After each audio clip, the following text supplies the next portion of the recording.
ये जंतर मंतर पर ये धरना प्रदर्शन नदियाँ छोड़ो सीवर जोड़ो मूवमेंट को लेकर किया जा रहा है।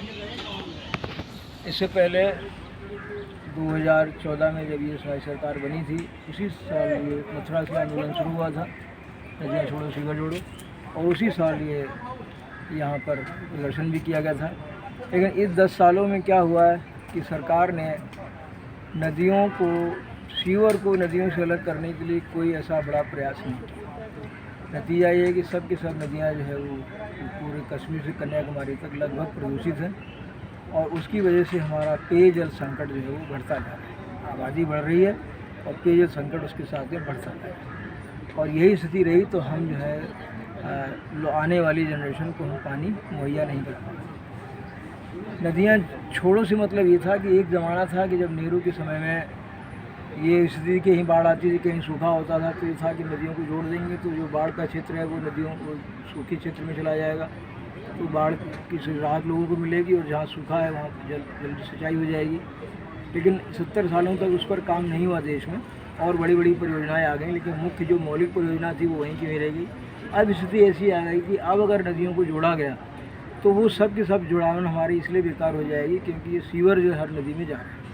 तो सारी नदियाँ लगभग प्रदूषित हो जाएंगी। तो इसलिए पहले सीवर को सीवर से जोड़ करके उसका नेटवर्क बनाया जाए, सीवर को रिवर से अलग किया जाए, फिर रिवर को रिवर से जोड़ें, तो एक बात समझ में आती है, कम से कम पेयजल संकट जो है और सिंचाई की जो बड़ी समस्या है वो दूर हो सकती है। और ये जो हमारा वेस्ट वाटर है, इससे हम इरिगेशन और पावर जनरेशन या दूसरे और काम ले सकते हैं, इंडस्ट्रियल जो डेवलपमेंट है उसमें भी लिया जा सकता है। लेकिन उसको जो ग्राउंड वाटर में लोग डाल रहे हैं, अब तो स्थिति ये ग्राउंड वाटर में भी डाल रहे हैं वो लोग, जो वेस्टेज है, इंडस्ट्रियल वेस्टेज, वो सब ग्राउंड वाटर में भी डाल रहे हैं, और उस पर कोई रोक नहीं। यहाँ तक कि लोगों ने अपने जो घरों में लेटरिन के जो पाइप्स हैं वो भी ग्राउंड वाटर में लगा दिए हैं, ताकि टैंक ना बनवाना पड़े, उसका पैसा ना देना। तो इस तरीके ये इतना भयंकर ये आक्रमण हो रहा है जल पे, जिसकी हम कल्पना नहीं कर सकते। और सरकार है कि हाथ पे हाथ धर के बैठी हुई है, वो सिर्फ एक मंत्रालय है, और वो जो थोड़े से कार्यक्रम करके और ये करके वो अपना एक फॉर्मेलिटी पूरा करा। लेकिन वास्तविकता देखा जाए तो ग्राउंड वाटर पे बहुत बड़ा खतरा है, नदियों के बाद में ग्राउंड वाटर भी खतरा है। और जो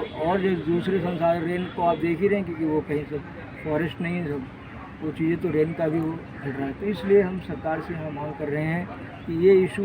उतना ही महत्वपूर्ण है जितना कि वायु का है, जितना कि भोजन का है। तो अब जो संविधान को बदलने की ज़रूरत इसलिए है कि अब right to education, right to religion, right to ये मौलिक अधिकारों में न डाल करके अब right to air, right to water and right meals, यानी कि नॉन पॉइजनस फूड हमें मिले, हमें जहर से मुक्त हवा मिले, जहर से मुक्त हमें जो है जल मिले, और जहर से मुक्त हमें भोजन मिले। इस बात के लिए धरना प्रदर्शन है, और हम उम्मीद करते हैं कि बहुत जल्दी कोई ना कोई रास्ता आने वाली सरकार इस विषय में निकालेगी।